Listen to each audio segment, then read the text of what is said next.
Hi, I'm Mark King, Investment Editor at Columbia Threadneedle Investments, and here's what's in my weekly column. This week, I take a look at European markets, and while European equities ended 2016 positively, 2017 is likely to be a year where political events drive markets, with elections taking place across the region. Not to mention the policies of Donald Trump. Trump, if his pre-election rhetoric is anything to go by, plans to stimulate the US economy. And with the US a key export market for European companies, this could prove to be something of a boost.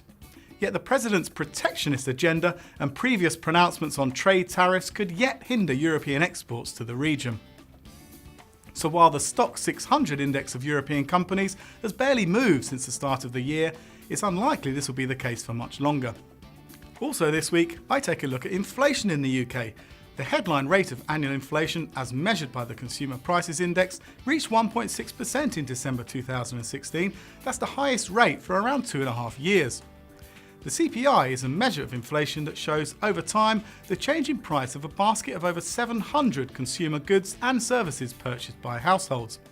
Inflation at 1.6% simply means that a basket of goods and services that cost £100 in December 2015 would have cost £101.60 a year later.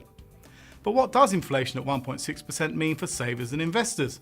Well, anyone relying on income from savings will find that inflation is eating into their returns in a more meaningful way than before.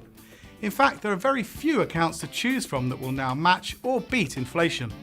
And rising inflation can also mean that unless wages rise by the same amount or more, people will have less disposable income in their pockets. However, according to the ONS, average weekly earnings for employees rose by 2.8% in December, so wages are actually outpacing inflation.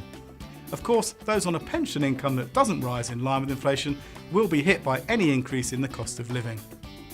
On a positive note, inflation can reduce the value of any debt people might have, and inflation is not something that borrowers should be overly perturbed by, unless interest rates rise, of course. At the moment, there's no real belief that the central bank will begin phasing in interest rate rises, not with so much Brexit-related uncertainty around, but it's always an option.